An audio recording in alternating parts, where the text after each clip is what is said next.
안녕하세요. 박연미입니다. 대출 규제에다 금리 인상으로 부동산 거래가 뜸해지면서 1분기 가계대출이 20년 만에 처음으로 줄었습니다. 대출에 카드 사용액까지 더한 가계신용 잔액도 9년 만에 감소했는데 통상 경제 규모가 커지면 속도에는 차이가 있지만 대개는 가계부채가 늘어나죠. 이번 통계는 이런 전통적인 공식을 뒤집는 내용이어서 더 주목됩니다. 부동산 거래가 주춤하고 카드도 덜 긁었다. 해석이 갈리는데요. 어떤 신호로 읽는 게 바람직할까요? 여러분 의견이 궁금합니다. 5월 25일 수요일, 여러분은 지금 삶을 발전시킬 경제발전소를 듣고 계십니다.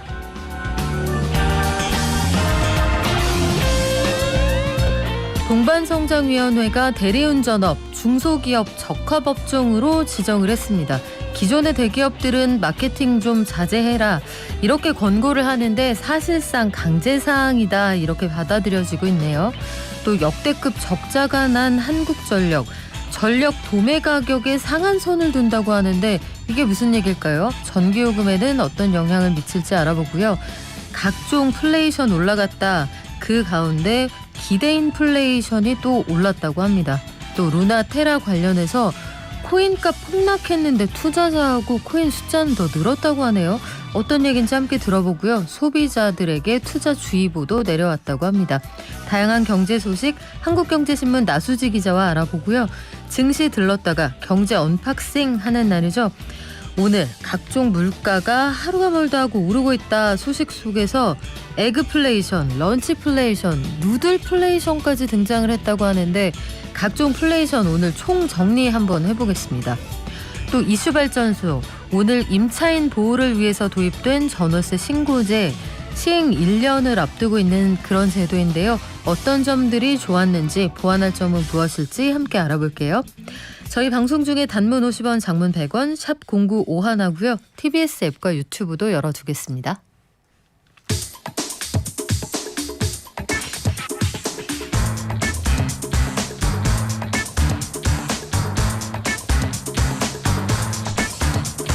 매일 아침 쏟아지는 경제뉴스 핵심만 뽑아서 알려드립니다. 경제브리핑 한국경제신문 나수지 기자가 준비했습니다. 안녕하세요. 네, 안녕하세요. 대리운전업을 중소기업 적합업종으로 지정했다. 대기업은 들어오지 말란 뜻이죠? 네, 맞습니다. 이 동방성장위원회가 이 대리운전업을 중소기업 적합업종으로 지정을 했는데요. 이렇게 되면 3년 동안 앞으로 대리운전 업종에는 대기업이 새로 진입하기가 어려워지고 또 기존에 진출해 있는 대기업 두 곳 있습니다. 카카오 모빌리티, 티맵 모빌리티 이곳들도 사업을 추가로 확장하는 게 좀 쉽진 않아집니다. 일단은 지정했으니까 3년이고 3년 뒤에 한 번 더 지정될 수가 있어서 연장되면 최대 6년까지는 앞으로 대리운전 업계에 좀 새로운 대기업 진출은 어려워질 거다 이런 전망들이 나오고요. 이렇게 대리운전업이 중기적 업종으로 지정이 되는 거는 1년 전에 이 한국 대리운전 총연합회 이곳에서 동반이의 대리운전업을 중기업종으로 좀 지정해달라 이렇게 신청했기 때문인데요. 근데 물론 이렇게 지정이 돼도 이거는 동반이 권고사항이어서 법적으로 강제는 못하긴 하는데 요거를 안 따르면 안 따랐다라고 대외적으로 알려지기도 하고 또 벌금까지 낼 수 있어서 기업 이미지가 너무 나빠지니까 여기까지는 보통 안 가고 권고사항을 그대로 따라갑니다. 그런데 기존의 대리운전업에 진출해 있는 회사들이 있잖아요. 네. 우리가 흔히 생각하는 카카오 계열사도 있고요. 이런 회사들은 그러면 어떤 규제에 적용을 받게 되나요? 네, 이 앞으로 이곳들은 대리운전 이용하는 고객들한테 현금이나 현금이랑 비슷한 포인트를 주면서 고객을 유치하는 마케팅 이런 거는 못하게 되고요. 그리고 이 전화콜 시장에서 플랫폼 기업들이 기존 기업을 인수하는 거 이런 것도 막히고 지분을 조금 사서 같이 사업하는 거 이런 것도 제한됩니다. 그러니까 대기업이 좀 돈을 앞세워서 시장 점유율 늘리는 거를 좀 제한하겠다라는 거고요. 네, 대신에 시장 점유율까지는 숫자로 제한을 안 하기로 했습니다. 보통 이렇게 중기업 적합업종에 지정되면 대기업은 10%까지만 팔아라 이런 식으로 제한하는 경우가 많은데 이 대리운전업은 그렇게는 안 하기로 했습니다. 그러니까 이건 왜 그러냐면 원래 이야기되던 방안이 대기업은 한 시장 점유율 40에서 45% 정도 못 넘기게 하자라는 거였는데 지금 카카오 시장 점유율이 한 40% 그리고 티맵이 한 1% 되는 걸로 추산이 되거든요. 근데 돈 써서 마케팅 못하면 그냥 이대로 굳어지는 거 아니냐. 그래서 카카오한테만 너무 좋은 거 아니냐라는 이야기가 있어서 네. 요 시장 점유율까지는 제한을 안 하기로 했는데요. 근데 이렇게 되고 나니까 애초에 이 중기적합업종 지정해달라고 했던 대리운전 총연합회 여기에서는 오히려 반발을 하고 있습니다. 왜냐하면 시장 점유율 제한 규제가 없으니까 티맵 입장에서는 후발주자라 어떤 식으로든 사업 확장을 하려고 할 텐데 그러면 카카오가 아니라 중소기업 시장 점유율을 빼앗아가지 않을까 이런 걱정들도 있는 건데요. 그래서 이런 것 때문에 어제 발표되고 나서 대리운전 총연합회가 동반이가 대기업 편에 섰다라면서 강하게 반발을 했는데 이 결국 중소기업이랑 소상공인 보호하겠다라는 명분으로 출발하긴 했지만 좀 이해관계자들의 협의점을 이래저래 찾다 보니까 누구 하나 썩 만족스럽지 않은 결과가 나온 상황입니다. 보통 이런 문제는 아이디어로 풀어야 되던데 고민이 좀 더 필요할 것 같네요. 자, 전기요금 때문에 아마 올여름 무섭다 하시는 분들 계실 거예요. 얼마나 오를 거냐. 앞으로 한전이 발전사에서 전력을 사오는 가격에 상한선을 둔다? 이게 우리하고 어떤 관계가 있는 건가요? 네, 맞습니다. 이게 그 전기를 지금까지 많이 들으셨던 뉴스는 이 전기 만드는 데 쓰는 에너지 가격 계속 올라서 그런데 한전이 전기요금을 못 올려가지고 한전이 올해 사상 최대 적자가 날 것 같다. 뭐 이런 얘기들은 많이 말씀을 드렸었는데 그러다 보니까 정부가 한전의 손실폭을 막기 위해서 한전이 발전사로부터 전기를 사올 때 내는 돈, 요거를 전력 도매 가격이라고 부르는데 요거를 상한선을 두기로 했습니다. 요 상한선을 두게 되는 조건은 직접 3개월 전력 도매 가격 평균치가 지난 10년 동안 가격보다 이 상위 10%에 해당할 경우, 그러니까 많이 올랐다고 판단될 경우 상한제, 그러니까 요 이상은 돈을 못 주겠다라는 건데요. 이 상한가는 지난 10년 동안 월별 전력 가격 평균치의 한 1.25배까지만 올릴 수 있도록 한국전력이 이렇게 정했습니다. 그러니까 전력을 사오는 입장에서 우리는 여기까지밖에 돈을 못 드립니다라고 정한 건데 이렇게 되면 한전 입장에서는 전력을 사오는 비용을 줄일 수가 있겠죠. 근데 그 가격을 지금 보면 한전이 굉장히 손해를 보면서 전력을 사오고 있었습니다. 지난달 전력 도매 가격이 1년 전보다 165% 뛰어서 킬로와트당 200원 넘겼는데 지금 이제 상한제를 만약에 적용받는다라고 하면 킬로와트당 130원에서 140원 정도로 떨어질 거다. 이렇게 예상을 하고 있고요. 발전 단가가 올라갔으니까 그동안 돈을 더 주고 사왔을 텐데 네. 말씀하신 것처럼 한전은 그러면 우리는 아무리 값이 올라도 이 가격 이상으로는 안 주겠다. 발전사 입장에서는 연료비가 많이 올랐을 때 제값을 못 받으면 이쪽으로 지금 손해가 전가되는 거 아니에요? 네, 맞습니다. 그러니까 그래서 발전사들이 굉장히 반발을 하고 있는 것이고 대신에 한전에서는 어떻게 하기로 했냐면 그러면 너무 손해를 보게 할 수는 없으니까 일단 이익은 깎아먹는 건 확실하고요. 너무 손해를 보기는 할 수 없으니까 만약에 상한가를 정했는데 상한가보다 원료값이 더 많이 들었다. 그러면 연료비까지는 보상을 해줄게라고 대안을 내놓은 상황이긴 합니다. 그러니까 발전사 입장에서는 우린 돈 벌어야 되는데 손실만 피하게 해주면 되느냐 뭐 이런 반발들이 나오는 건 좀 어쩔 수 없는 상황이죠. 한전이 우리가 원가에는 사와 줄게. 그러니까 원가 이하로까지 깎진 않을게 이런 얘기인데 그렇습니다. 발전사 입장에서는 야 이거 폭탄 돌리기 아니냐 반발도 있을 수 있을 것 같아요.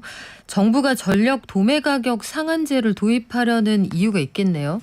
네, 일단 첫 번째는 처음에 말씀드린 대로 한전 적자가 심해지고 있다라는 건데 사실 요거는 적자가 심해지면 일반적으로는 전기요금을 올려서 해결하는 게 근본적인 해결책이긴 합니다. 그러니까 지금 한전이 에너지 가격이 올랐는데 전기요금은 못 올려서 아까 발전사로부터 전기 사올 때는 킬로와트당 200원에 가져오는데 팔 때는 110원에 팔고 있습니다. 그러니까 손해가 그러니까 막심한 거죠. 그러니까 원래는 전기요금을 올려서 해결하는 게 맞지만 이게 또 워낙 요새 가격이 안 오르는 게 없다 보니까 혹시나 또 인플레이션을 자극하지 않을까 싶어서 전기요금까지 올리기는 부담스러운 상황이라 이렇게 해결을 하려고 하는 거고 두 번째는 한전은 적자인데 민간 발전소들은 돈을 많이 벌고 있다는 거예요. 그러니까 민간 발전사 7곳의 이익을 봤더니 올해 1분기에 영업이익을 8,400억을 냈습니다. 근데 작년에 다 합쳐서 8,100억을 벌었거든요. 그러니까 작년 다 합친 것보다 올해 1분기에 더 많이 돈을 번 거죠. 이 민간 발전사들이요. 근데 왜 이런 일이 생겼냐면 이 민간 발전소들은 LNG 수입해서 이걸로 만든 전기를 한전에 파는데 그동안 민간 발전소가 조금 LNG가 쌀 때 수입해온 거 혹은 장기 계약해서 수입해온 거 이런 걸로 발전을 하면서도 좀 팔 때는 오른 연료비에 준해서 파니까 이익을 많이 냈다. 이렇게 보는 거거든요. 근데 뭐 그렇다고 하더라도 생각해 보면 이 민간 기업이 연료비 상승을 이익을 누리는 건 부당한 이익은 아닌 거잖아요. 네. 그러니까 그렇게 보면 한전의 이익을 메우려고, 그러니까 적자를 메우려고 민간 기업의 이익을 좀 침해한다라는 비판이 제기될 수밖에 없는 거고. 그러니까 근본적인 문제는 전기요금인데 자꾸 정치 경제적인 이유로 요거는 하기가 어려우니까 다른 방법을 찾다 보니 이런 상황이 됐다라고 보시면 됩니다. 참 어려운 문제네요. 이 전기요금이 공공요금이어서 사실상 쓴 만큼 내기는 하지만 사람들이 전기요금을 전기세라고 부르잖아요. 그렇죠. 그렇게 느껴진다는 건데 물가가 오르는 와중이라 요 어떤 묘안이 있을지 좀 고민이 필요한 문제 같아요. 인플레이션, 기대 인플레이션이 계속 올라간다. 이게 물가라는 얘기인데 그냥 물가하고 기대 인플레이션은 뭐가 다른 겁니까? 이 기대 인플레이션은 실제 오른 것보다 사람들이 앞으로 마음속에 물가가 더 오를 것 같다라고 생각을 하는 겁니다. 근데 이렇게 사람들이 마음속으로 가격이 오를 것 같다라고 생각하면 근로자들은 임금 협상할 때 기업에 돈 좀 더 올려주세요 이렇게 요구를 하고 또 기업 입장에서도 앞으로 물가가 오르고 비용이 늘어날 것 같으니까 요거를 자꾸 제품 가격에 반영하려고 해서 실제 물가가 더 오르게 되는 효과가 있습니다. 근데 한국은행이 그래서 이 기대 인플레이션을 발표를 했는데 이게 3.3%로 집계된 거거든요. 그럼 사람들이 앞으로 1년 뒤에 물가가 이 정도는 오를 것 같다라고 생각한 건데 이게 거의 10년 만에 최고로 높은 수준입니다. 근데 이렇게 물가가 오를 것 같은 지표가 나오니까 전문가들이 예상하기를 내일 한국은행의 금융통화위원회가 열립니다. 여기서 네. 금리를 올릴지 말지 결정을 하는데 원래 그렇지 않아도 금리를 올릴 것 같다라는 의견에 무게가 실려 있었는데 이 기대 인플레이션까지도 굉장히 높게 나오면서 그럼 이번엔 금리를 거의 확실히 올리겠다라는 쪽으로 많이 무게가 실리고 있습니다. 최근에 우리 코인 시장에서 폭락 사태 때문에 굉장히 큰 문제가 됐죠. 루나, 테라. 그런데 이렇게 되면 사람들이 뜨거워하고 투자 안 할 것 같은데 투자자가 더 늘었습니까? 네, 오히려 늘었습니다. 이 금융정보분석원이 실태를 파악해 보니까요. 코인 가격이 뚝뚝 떨어지는 그 시점에 국내 투자자들은 루나 코인을 굉장히 많이 사들인 걸로 조사가 됐습니다. 숫자를 좀 따져보면 이 루나 사태, 그러니까 루나가 급락하기 전인 지난 6일 기준으로 국내에서 루나 코인 가지고 있는 사람이 10만 명이었고 이분들이 가지고 있는 코인 수가 317만 개였습니다. 근데 폭락이 시작된 한 열흘 동안 투자자 수가 갑자기 늘어서요. 보유자는 28만 명이 됐습니다. 2배 넘게 늘어난 거죠. 그리고 가지고 있는 코인 수량 역시 2배를 훌쩍 넘긴 800만 개로 집계가 됐는데요. 다만 이 루나 가격이 개당 10만 원대에서 1원 미만으로 폭락을 했잖아요. 그래서 전체 가지고 있는 이 코인의 가치는 오히려 폭락 전에는 3,330억 정도였는데 이게 확 줄어서 네. 330억 정도, 10분의 1 토막 나기는 했습니다. 근데 루나 코인이 이렇게 위험하다. 심지어 이제 해외에서도 한마디씩 다 보태더라고요. 어제는 IMF 총재가 그거 다단계 사기입니다. 이런 얘기까지 했는데 네. 이렇게 위험하다라고 하는데 투자자는 늘어난다. 이거 왜 그렇습니까? 이게 위험성이 드러나서 가격이 많이 떨어졌는데 투자자 입장에서 볼 때 이게 상장 폐지까지 될까? 가격이 너무 많이 떨어졌으니까 이 변동성을 이용해서 돈을 벌어보겠다라는 개인 투자자들이 그만큼 많았던 거고요. 또 왜 주식시장에서도 상장 폐지가 예정된 종목들 정리매매할 때 이 주가가 왔다 갔다 많이 하니까 거기서 돈 벌려고 들어가는 분들이 있는 것처럼 이 루나 코인에도 비슷한 일이 벌어진 것 같다라는 분석들이 나오고요. 이게 어떻게 보면 또 정확한 정보 없이 투자가 이루어지다 보니까 생기는 일이기도 해서 이 가상자산과 관련한 법안이 빨리 마련된다라는 움직임이 국회를 중심으로 좀 나오고 있기도 합니다. 네, 말씀하시죠? 네, 예를 들면 주식은 아니지만 주식의 준해서 이 거래소별로 상장 심사 기준을 좀 통일해서 강하게 한다든지. 아니면 이런 시장 교란 행위를 처벌하는 규정이 좀 있어야 되지 않냐 이런 얘기가 나오는 건데요. 그러니까 그동안 법이 없었던 게 코인 시장 제도화를 좀 시켜줘야 되냐 이거를 정말 증권가 준해서 인정을 해줘야 되냐 뭐 이런 고민이었던 건데 이런 고민은 이해가 가지만 그래도 개인 투자자들이 피해를 보고 많이 들어가 있는 상황에서 어느 정도 규제는 필요하지 않을까 싶은 생각이 듭니다. 네, 관련해서 뭐 입법 움직임이 있다고 하니까 좀 지켜보고 마지막으로 이 소식 짧게 전할까요? 급전 필요한 청년층을 유혹해서 사기치는 일이 늘어난다? 무슨 얘기인가요? 네, 보통 은행에서 대출 받으려면 소득 증빙 서류를 요구하잖아요. 그렇죠. 그런데 소득이 없는 청년층을 꿰어서 이 소득 증빙 서류 위조한 다음에 이거 은행에다가 갖다 내라. 그리고 대출을 받으면 그거의 일부분을 좀 수수료로 갖다 줘라. 이런 식으로 사기를 치는 범죄들이 최근에 많이 늘었다라고 하거든요. 근데 여기에 연루되면 공문서, 사문서 위조, 그래서 형사처벌 당연히 받을 수 있고 앞으로 금융거래에도 제한이 생겨서 취업 물론이고 앞으로 대출도 어려워지거든요. 이런 광고 혹시 보시더라도 넘어가지 마시고 꼭 주의하셔야겠습니다. 네, 지금까지 한국경제신문 나수지 기자였습니다. 고맙습니다. 네, 감사합니다. 우리 마스크 쓰는 의무 해제됐지만 실내에서는 당분간 쓰셔야 되는 거 알고 계시죠? 방역수칙 마지막까지 지켜주시기 바랍니다. 개미 한 마리, 개미 두 마리, 개미 세 마리가 사과를 들고 하나, 둘, 셋. 영차, 국내외 증시 알아볼까요? 키움증권의 한지영 연구원 연결돼 있습니다. 안녕하세요. 네, 안녕하세요. 간밤 뉴욕 증시 어땠습니까? 네, 나스닥이 또다시 2% 넘게 급락세를 보였습니다. 전체적으로 계속 불안불안한 모습인데 왜 이렇게 어제도 이렇게 불안한 모습을 보였는지 살펴보자면은 미국과 유럽의 제조업 지표가 부진한 가운데 SNS 플랫폼 업체 스냅이 주가가 40% 넘게 폭락을 했습니다. 그래서 이러한 스냅의 주가 폭락이 또다 그 주변의 기술주들과 성장주들의 투매 현상을 유발하면서 장중 한때 나스닥이 대략 4% 가까운 급락세를 연출을 했습니다. 그렇지만 장 중반 이후부터는 저점 매수세의 성격으로 추정이 되는 수급이 들어옴에 따라 낙폭을 축소하면서 나스닥은 마이너스 2.4%대 하락세를 보였고요. 다우는 플러스 0.2%대 상승세로 마감을 했습니다. 그래서 스냅 말고도 어제 좀 더 증시 나스닥을 급락시켰던 종목들은 대표적인 반도체 업체 엔비디아가 있는데 엔비디아가 마이너스 4.4%대 주가를 기록을 했습니다.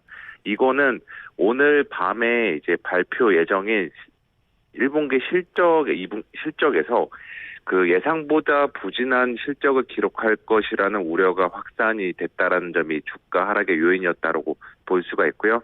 또 그래서 이렇게 엔비디아의 주가 약세가 또 다른 반도체 업체 마이크론과 AMD와 같은 대형 반도체 업체들의 주가 하락을 같이 좀 견인했다. 이렇게 좀 볼 수가 있습니다.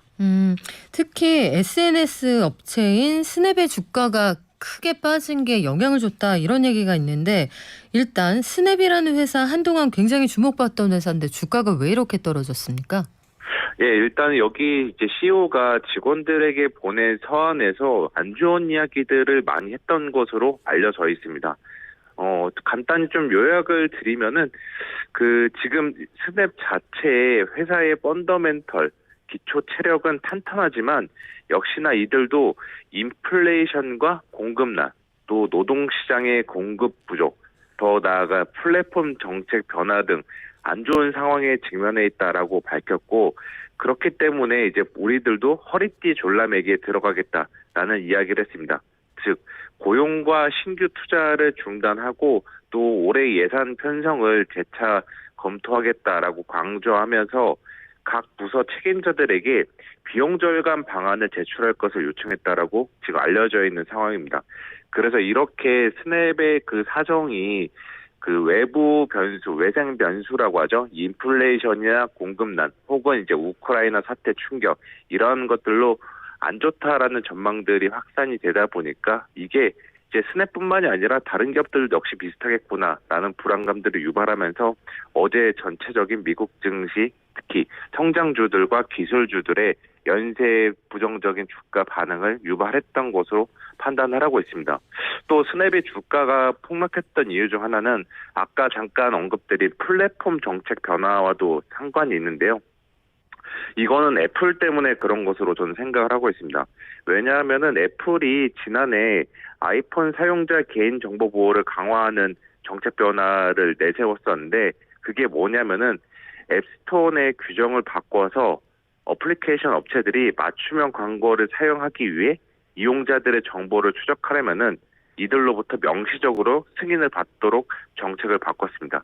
그만큼 이제 플랫폼 정책에 있어서 그 광고 수익에 의존하는 SNS 업체들에게는 이게 직격탄을 맞았던 것으로 판단이 되고 있고 스냅 역시도 거기에서 좀 자유롭지 못했던 것으로 저는 생각을 하고 있습니다. 테슬라도 주가가 또 7%나 급락했거든요. 테슬라 왜 계속 떨어집니까? 예, 뭐 일단 전반적인 성장주들의 주가 부진 현상이 첫 번째 이제 베이스 기저에 있는 것으로 보고 있고요. 또 다른 요인으로는 그 중국의 이제 상해 지역을 중심으로 봉쇄 조치로 인해서 지금 테슬라의 상해 기가팩토리 공장이 6주간 조업을 중단했다가 최근에 다시 공장 가동을 재개했는데 여전히 부품 수급이 제대로 이루어지지 않아가지고 생산에 계속 차질을 빚고 있는 것으로 알려져 있습니다. 따라서 생산이 계속 안 되니까 팔 물건이 없고 팔 물건이 없으면 실적이 안 좋아질 거다. 이러한 논리들이 작용하면서 어제 테슬라 주가가 급락했던 것으로 보고 있고요. 또 다른 요인 하나는 트위터랑도 연관이 있는 것으로 보고 있어요. 지금 그 테슬라가 한때 트위터 인수 시도를 포기했다라는 이야기가 있었지만 지금 다시 인수를 추진하고 있는 가운데 만약에 정말로 인수될 경우에는 오히려 역시너지 효과가 나지 않나. 테슬라 경영에 부정적인 영향을 미칠 것이라는 우려도 어제 테슬라 주가 급락에 일조했던 것으로 판단을 하고 있습니다. 그런가 하면 미국과 유럽에서는 경제 지표가 나오는데 기대에 좀 못 미친단 말이에요. 이게 네. 실질적으로 침체가 다가오고 있다. 이렇게 읽는 게 맞습니까? 아니면 증시에서는 좀 더 기다려보자 이런 입장입니까? 제 의견이 굉장히 분분한 것 같아요. 이미 주가 조정은 받을 만큼 받았다라고 생각하는 부류들도 있는 한편 다른 한쪽에서는 아직 한 방 더 남았다. 이렇게 침체가 오기까지는 시간이 좀 더 있어야 되고 정말 침체가 오게 된다면은 주가는 한 번 더 내려앉을 거다. 이런 의견들이 분분한 것 같아요. 그래서 여기서 저희가 이제 뭐 가치 판단 저희도 선택의 기로에 놓여 있는데 저는 개인적으로 봤을 때 지난번에도 몇 차례 말씀을 드렸지만 고용시장이 호조세를 보이고 있는 상황 속에서 침체는 잘 찾아오지 않는다라고 보는 입장입니다. 또한 주식시장에서 침체 선행지표로 알려진 예대 금리 차, 미국의 장기와 단기 물간의 금리 차이도 플러스 영역에 있다는 점도 고려해 볼 필요가 있습니다. 그래서 전체적으로 위험 관리에 대한 필요성, 우리 투자자들도 조금 이제 리스크 관리에 신경을 써야 되는 시기인 것은 맞지만 이미 주식시장은 거의 준경기 침체급의 주가 조정 혹은 준금융위기급의 주가 조정을 경험해온 만큼 이제 여기서 바닥은 거의 멀지 않았다. 이렇게 좀 말씀을 드릴게요. 자, 오늘 우리 증시는 어떻게 출발했나요? 네, 미국 증시 나스닥이 2% 넘게 급락을 했는데 그래도 코스피는 지금 플러스로 상승 출발한 이후에 지금 거의 약보합세에서 상대적으로 양호한 흐름을 보이고 있습니다. 왜 그런지를 생각해 보면은 미국 증시 급락의 충격이 아까 말씀드린 스냅의 주가 폭락이 주로 기인했었는데 이미 우리나라는 어제의 장에 그거를 좀 반영했던 것으로 지금 판단을 하고 있습니다. 그래서 대부분 대형주들은 나름 선방하는 모습을 보이고 있고요. 오늘 가장 눈에 띄는 종목은 LNF라고 볼 수 있는데 2차전지 소재 업체인데 여기 같은 경우는 어제 공시를 통해서 회사가 보유한 자기 주식 약 2,700원 규모를 매도하겠다라고 밝혔습니다. 그래서 이러한 물량 부담이 LNF 주가에 부정적으로 작용하면서 현재 마이너스 4%대 내외의 주가 급락을 보이고 있습니다. 네, 지금까지 키움증권의 한지영 연구원이었습니다. 고맙습니다. 네, 감사합니다.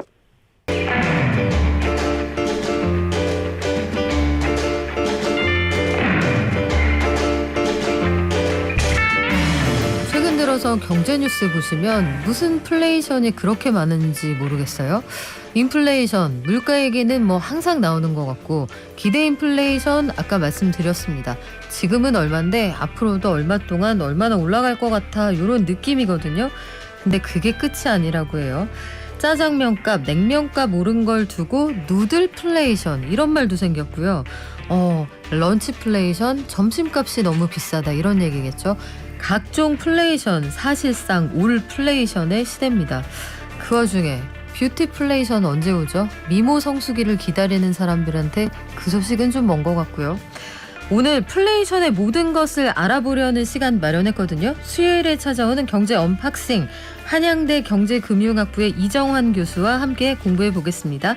안녕하세요. 예, 안녕하세요. 자, 교수님, 인플레이션의 여러 가지 원인이 있겠지만 우리 지금 세계적으로 모든 게 다 올랐다 이런 시즌이잖아요. 이 간단하게 정리하면은 물가가 왜 이렇게 올라갑니까? 사실 모든 게 다 올랐다는 말씀이 맞고요. 모든 게 다 오를 때는 뭔가 이유가 있겠죠. 근데 이제 모든 걸 다 만드는 원자재 가격이 올라서라고 보시면 근본적으로는 이해하기가 쉬우실 것 같습니다. 일단은 러시아 우크라이나 사태 그리고 그 이전에 기후 변화에 대응하기 위한 에너지 전환으로 인해서 석유 생산이 좀 감소했고요. 석유 생산이 감소하면은 당연히 그런 석유 제품 가격이 오르겠죠. 그게 네. 하나라고 말씀드릴 수 있겠고요. 또 기후 변화가 나오는데 이제 기후 변화가 또 생기면서 밀가루나 그러한 곡물, 그다음 최근에 뭐 식용유가 부족하다 이런 얘기도 많이 들으시는데 예전에 잘 생산되던 작물들이 가뭄이라든지 기온이 너무 높아서 이제 생산이 잘 안 되기 시작합니다. 그에 따라서 이제 이게 흔히 말해 일시적이냐 영구적이냐에 대한 아직 논의는 좀 있지만 이게 일시적이지 않을 수 있다라는 의견도 많거든요. 결국 기후 변화에 따라서 식료품 가격들 예전에는 밀 생산하는 데가 딱 정해져 있었는데 그게 위로 가든지 아래로 가든지 이제 변화해야 되는데 그것에 대한 어떠한 시간이 좀 걸릴 가능성이 굉장히 좀 높다라고 말씀드릴 수 있겠고요.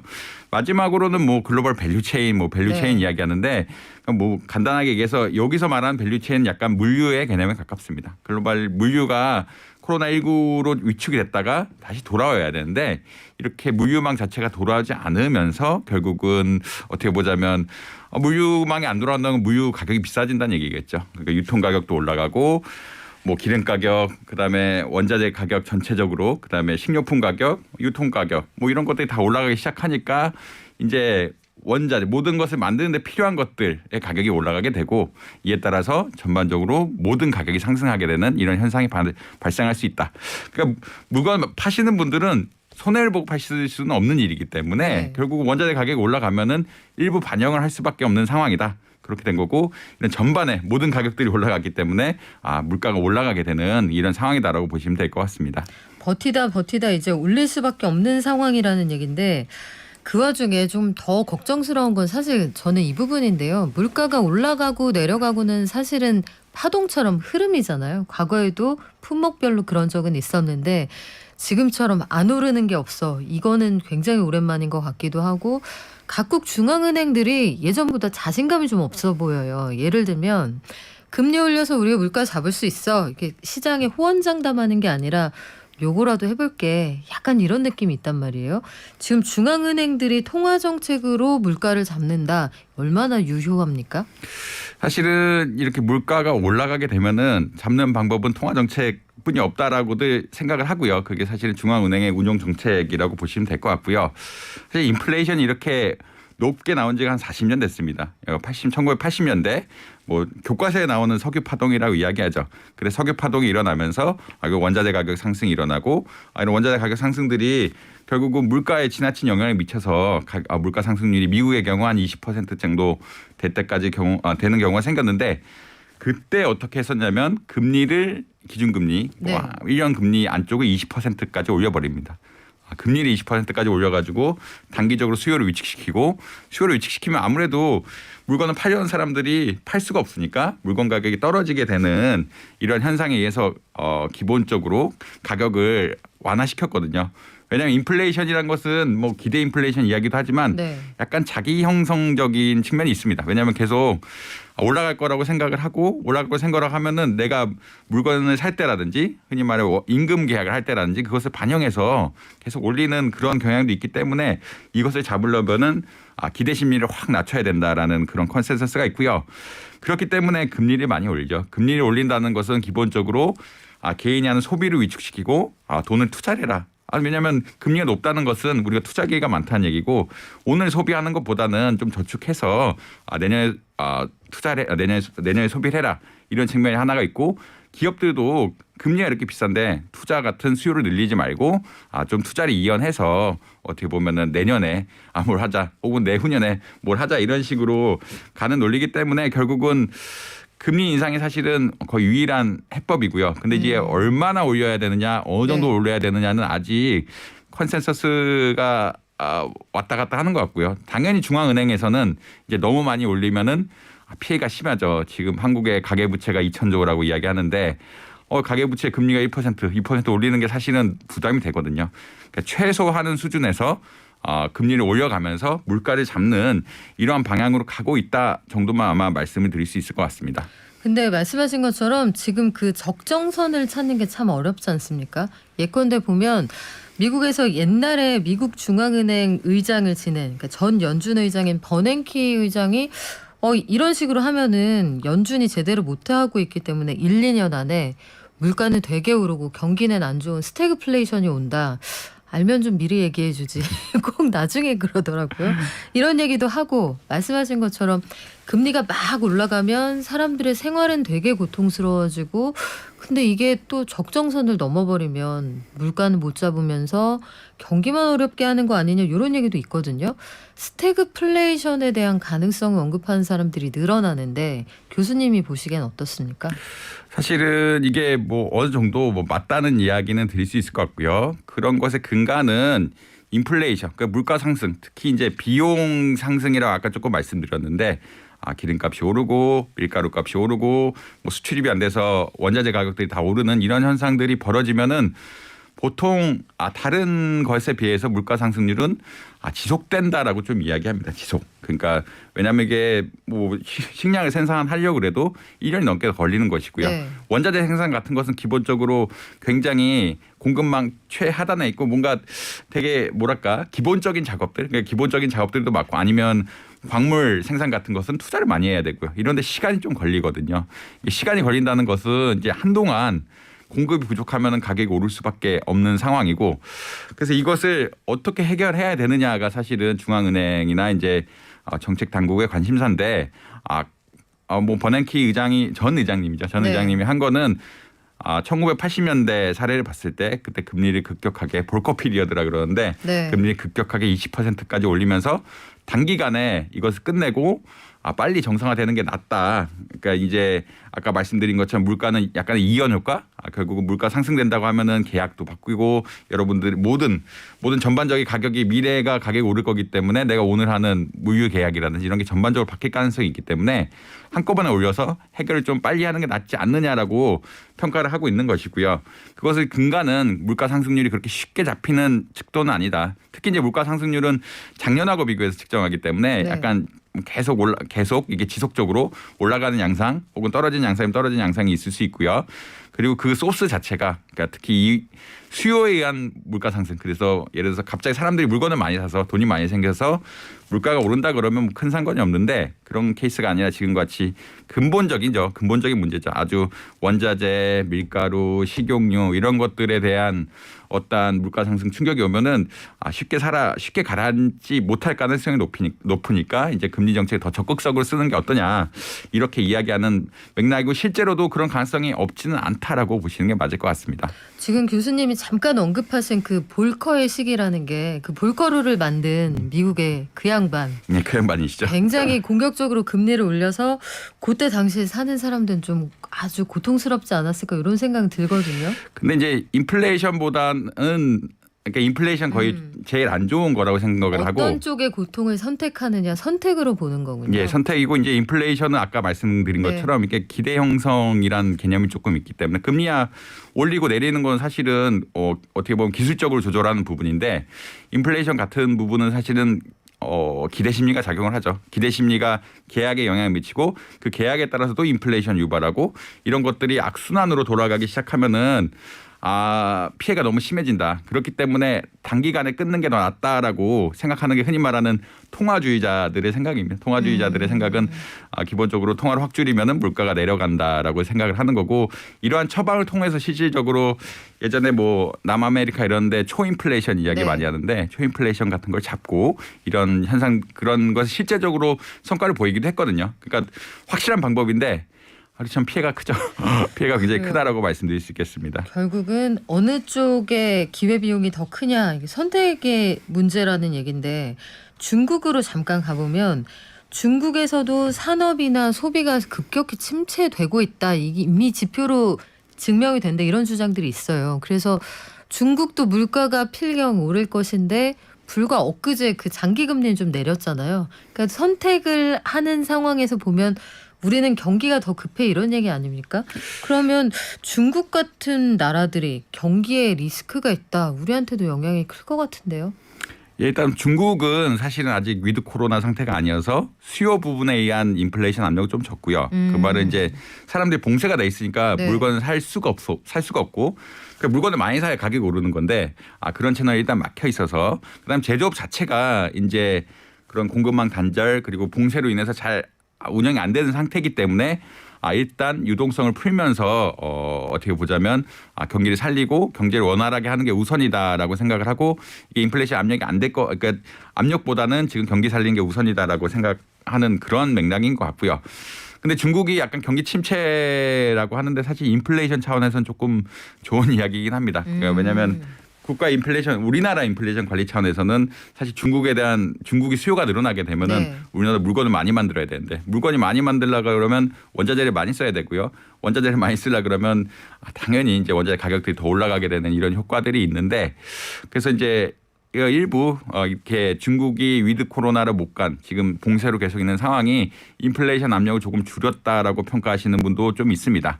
근데 물론 이제 국내 경제 차원에서는 인플레이션 압력도 있는 상태에서 중국의 수요가 위축이 되기 때문에 사실 우리나라 수출의 한 25%가 중국에 수출하는 네. 거거든요. 근데 이제 그것이 약간 위축되는 부분이 있기 때문에 손해는 있긴 하지만 순수하게 뭐 인플레이션 차원만 보면은 중국이 어떻게 보면 다행히 좋은 역할을 하고 있다라고 보시면 될 것 같습니다. 물가라는 게 결국은 이제 경기 상황 뭐 지금이 경기가 좋아서 올라가는 물가는 아닙니다만 이게 열이 많이 나는 그런 상황에 중국 경기가 좀 해열시티 같은 역할을 한다는 그런 말씀인데 베이징에서 실제로 그렇더라고요. 재택근무를 1,500만 명에게 명령을 했다. 1,500만 명이 출근을 못하고 있다는 뜻이잖아요. 일시에 쏟아져 나왔을 때 상황이 더 걱정스럽기도 하고 근데요. 인플레이션에서 파생된 말이 참 많습니다. 슬로우플레이션 이런 얘기도 있고요. 앞서 잠깐 언급을 했던 스태그플레이션 요거랑은 좀 다르다 이런 얘기도 있거든요. 슬로우랑 스태그는 뭐가 다른 거예요? 그게 뭐 흔히 말해서 질과 양의 문제가 있는데 퀀티티와 퀄리티의 문제가 있는데 네. 이거는 퀀티티의 문제라고 보시면 됩니다. 퀀티티의 문제라는 거는 수량의 문제고요. 결국은 스태그플레이션, 슬로우플레이션은 사실 경제학자들은 다 스태그플레이션이라고 부르는 걸 선호하고요.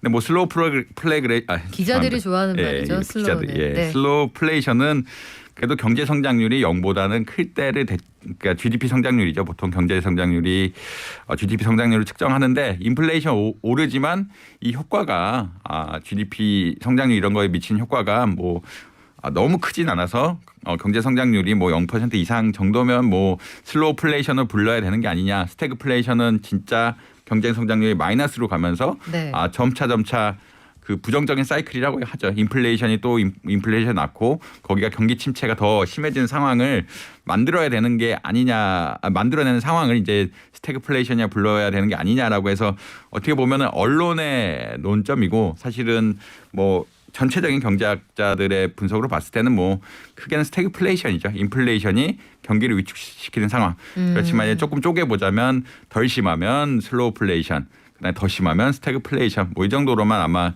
인지를 하시면 큰 문제는 없을 것 같다라고 보시면 될 것 같습니다. 이플레이션이라고 그 알파벳 E자를 붙이는 것도 있던데 이건 뭡니까? E는 보통 에너지죠. 에너지 플레이션이라고 이야기하는데 그것도 사실은 기자님들의 용어에 가깝고 맞아요. 예, 기자들이 그 딱딱 알아들으라고 지어내는 말도 제법 많습니다. 그러니까 이제 경제학자들은 되게 또 너무 또 뭐 에너지 어쩌고 저쩌고 이렇게 너무 복잡한 이야기들 하니까 간략한 부분만 추려서 하는 네. 이야기신 것 같고요. 이플레이션이란 것은 사실 에너지 가격이 오른다라고 보셔서 이제 이플레이션이라고 호칭을 하는 거고 결국은 지금 같은 상황이 이플레이션이죠. 왜냐하면 석유에 대한 옛날에 기존 탄소가 문제가 되는 이런 에너지 자원들에 대한 네. 투자를 줄이면서 석유 생산 같은 게 감축을 하고요. 그렇지만 이제 또 우크라이나 러시아 사태가 터지면서 에너지 자원 수출이 또 봉쇄가 되니까 에너지 가격이 많이 올랐죠. 이런 상황들을 결국은 못하면 이플레이션, 그러니까 공급측 요인에 의해서 에너지 가격이 오르는 이런 상황들이라고 보시면 아마 좀 이해가 쉽지 않을까 생각합니다. 그쪽에서 시작되는 플레이션 또 하나 더 있잖아요. 그 에그플레이션. 에그플레이션 요 계란하고 상관 있는 것 같기도 하고 꼭 그건 아니라고도 하고 이거 뭐 무슨 얘기하는 거예요? 에그플레이션은 뭐 네. 사실은 뭐 계란값이 올랐다라는 개념이긴 하지만 전반적으로 이제 농업 생산물 지금 같은 상황이죠. 뭐 다 적용이 되는데 사실 에그플레이션 같은 거는 결국은 밀이라든지 전반적인 식료품 그러니까 어떤 상품들의 곡물들. 식료품 공급이 잘 안 되거나 생산량이 줄면서 가격이 오르는 현상들을 이야기하고요. 사실 옛날에 뭐 계란값들이 갑작스럽게 오르거나 내리거나 하는 이런 일들이 있어서 사실 에그플레이션이라 이름을 붙였는데 지금은 사실은 뭐 다 적용 이플레이션, 에그플레이션 다 적용되는 그런 상황이라고 말씀드릴 수 있겠습니다.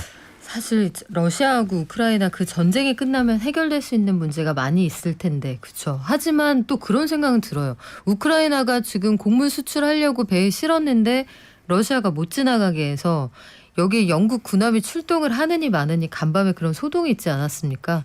그런 것들이 농사 짓고 물류망을 다시 회복하고 이게 전쟁 끝나도 시간이 좀 필요하겠죠. 사실 이제 농사라는 거는 시간이 좀 오래 걸리는 것이고요. 그러니까 올해 또 밀을 잘 보관하지 못했다가 팔지를 못한다 그러면 그만큼의 밀 생산량 같은 것은 사실 감소한다라고 보시는 게 맞거든요.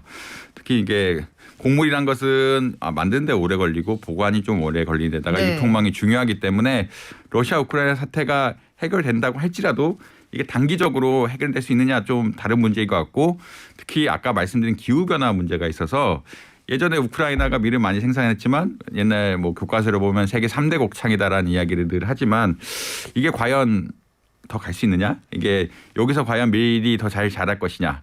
이런 것에 대한 논의들이 상당히 사실은 불확실하거든요. 뭐 인도네시아 팜유라든지 이게 기후변화 때문에 실제 그런 건지 기후변화란 거는 굉장히 네. 지속성을 가지고 가는 건데 올해 한 해만 그 우연찮게 가뭄이 심해서 생산이 안 되는 건지 이런 것들은 조금 사실은 분석을 해봐야 할 대상인데 요새 뭐 ESG 이야기 많이 하는데 ESG 하시는 분들이 걱정하는 것은 이게 환경적인 요인이고 지속 가능한 요인에 네. 의해서 결정되는 것이기 때문에 한동안 뭐 식량이라든지 원자재 가격이 오를 수 있지 않을까 뭐 이런 생각을 하시는 것 같습니다. 예. 마지막으로 그럼 이거 짧게 여쭤볼게요. 이제는 위드플레이션의 시대다. 뭐든지 올라가는 걸 상수로 놔야 한다. 이런 주장도 있거든요.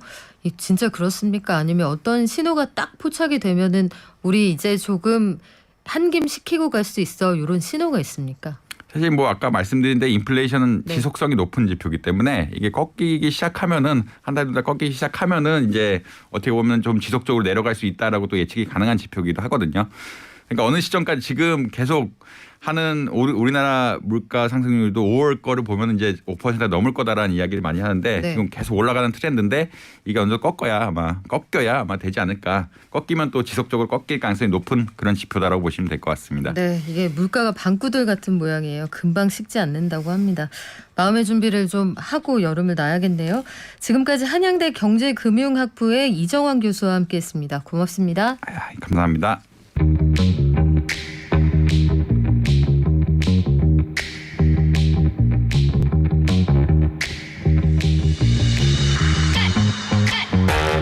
우리나라에서 서울을 기준으로 보면요. 10가구 중에 6가구가 전월세로 살고 있습니다. 그만큼 전월세 비중이 높다는 건데 시행 1년을 앞두고 있는 제도이죠. 전월세 신고제. 이게 어떤 제도인지 그리고 이거 신고 제때 안 하면 과태료 낸다 이런 얘기도 있었는데 내가 해당은 되는 건지 세입자한테는 뭐가 좋고 어떤 점을 주의해야 할지 손희애 크리에이터와 함께 알아볼게요. 안녕하세요. 안녕하세요. 그냥 그 사람이 들어오는데 약간 비타민 먹는 느낌 이런 거 있잖아요. 자, 오늘도 정말 너무너무 상큼한 우리 희애 씨랑 같이 하는데 전월 전월세 신고제 이 제도 왜 만든 거예요? 요 제도 뭔지부터 한번 짚어보도록 할 텐데요. 전월세 신고제는 임대차 3법 3가지 중에 하나고 임대차 계약 당사자가 임대 기간, 임대료 등의 계약 내용을 국가에 신고하도록 한 제도입니다. 그러니까 여기서 임대차 3법 대체 뭐냐? 계약 갱신 청구권, 전월세 상한제, 전월세 신고제 요 3가지를 말하는 거고요. 이 국토교통부의 실거래가 공개 시스템의 한계 때문에 도입된 제도입니다. 국토교통부는 세입자가 확정일자를 받는 과정에서 얻는 정보만을 수입할 수가 있는데 이 정보는 사실 전체 거래의 약 20% 정도밖에 불과하기 때문에 현재의 시스템으로는 실제로 거래되는 모든 임대차 거래의 실거래가 정보를 수집하는 데 부족하다라는 거죠. 뿐만 아니라 집주인이 전입신고 등을 거부하게 되면 임차인은 보증금을 법적으로 보호받기 힘들기 때문에 바로 이 전월세 신고제가 도입이 된 겁니다. 그러면 모든 전월세가 다 신고 대상이 되나요? 그건 아닙니다. 이 신고 대상은 2021년 6월 1일부터 체결된 신규 및 갱신 임대차 계약이 해당이 되는데요. 아파트, 빌라, 단독 가구나 다가구 등 주거 목적으로 사용되는 모든 건물이 해당되고요. 다만 고시원과 같은 비주택, 기숙사나 한 달 살이 같은 숙소 같은 것들은 신고 의무가 없습니다. 그러니까 신고 지역은 전국인데요. 경기도 외의 도 지역의 구는 제외가 됩니다. 전월세 신고 그러면 한다. 어디 가서 어떻게 하면 됩니까? 네, 주인과 세입자가 공동 서명한 주택임대차 계약신고서 작성해서 관할 주민센터 통합민원창구에서 하시면 되는데요. 간편하게 온라인 신고도 가능하세요. 오. 인터넷에서 전월세 신고 이렇게 검색하시면 국토부가 운영하는 부동산 거래 관리 시스템이 나오거든요. 여기에 임대계약서 온라인 파일로 업로드를 하셔가지고 간편하게 신고가 가능하십니다.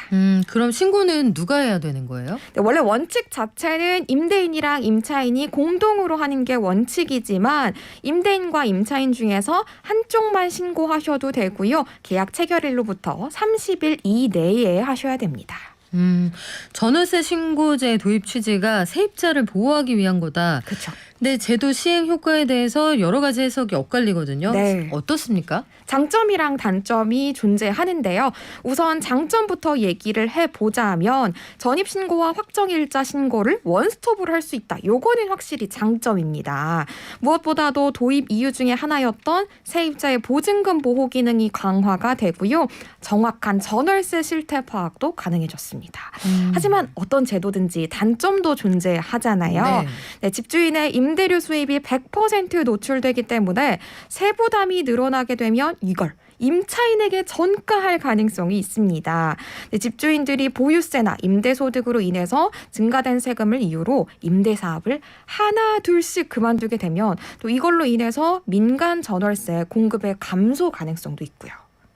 그러면 시장에서 결국은 수급으로 조정이 되지 않겠어요? 네. 그 가격을 전가한다라고 해도 시세보다 너무 비싸면 그 세입자가 구해지지 않을 테고요. 네. 근데 이런 상황 속에서 6월 1일부터 전월세 신고 계도 기간이 끝나고 이제는 이거 안 지키면 큰일 난다. 네. 요 시작이었는데 계도 기간을 다시 연장한대요. 왜 그렇습니까? 네, 여러 가지 이유가 있는데 지난해 6월 1일에 전월세 신고제가 시행이 됐었죠. 하지만 또 바로 과태료를 물리면 사람들이 말이 많기 때문에 네, 1년 동안 유예를 하겠다라고 발표를 했었어요.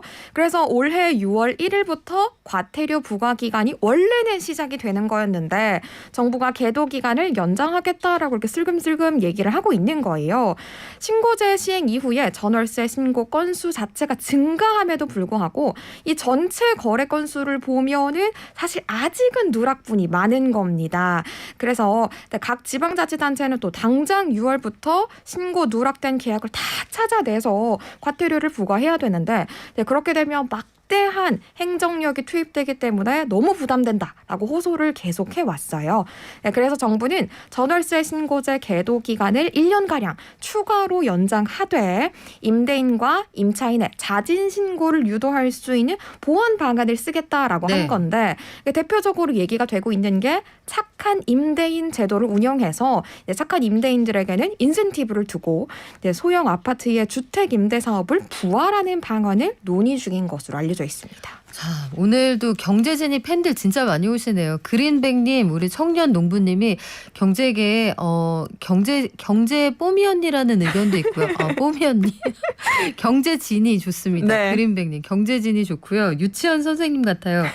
그래요. 그래서 하나하나 귀에 쏙쏙 박히게 알려주시는데 사기 피해도 많단 말이에요. 이거 줄이려면 어떻게 해야 됩니까? 정말 많은데요. 우리 기초 중에 기초라서 그런지 슬쩍 까먹으시는 분들 많으신 것 같은데 계약서 작성하실 때 계약하러 나온 사람의 신분증 요게 진짜인지 아닌지 꼭 확인을 해주셔야 돼요.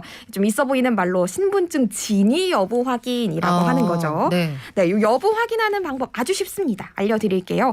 첫 번째는 ARS 활용인데요. 국번 없이 1382번을 누르시면 신분증 진위 여부 확인하실 수 있는 안내 방송이 나옵니다.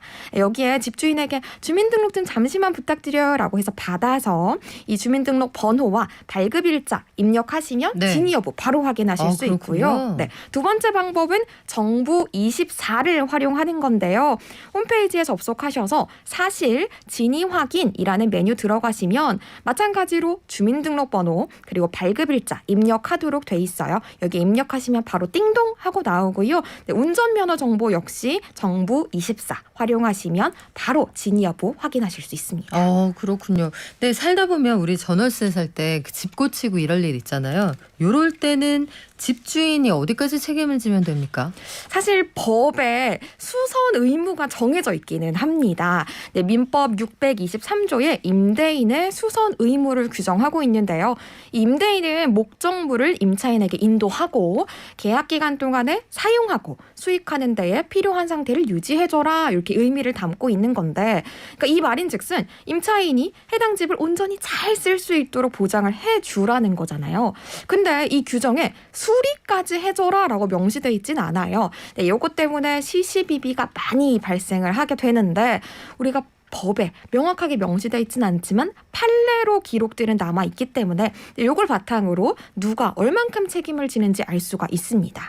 이 판례는 임차인이 정해진 목적에 따라서 사용 수익할 수 없는 상태의 곳이라면 임대인이 수선 의무를 부담해야 된다라고 보고 있는데 그러니까 큰 규모의 것, 그러니까 이걸 수리하지 않고는 네. 도저히 살 수가 없다. 이런 것이라면 집주인이 해줘라라고 해석이 되고 있습니다. 그래요. 보일러 고장 나면 집주인이 고쳐주는 게 맞고 맞습니다. 도배장판은 그때그때 좀 다른 것 같습니다.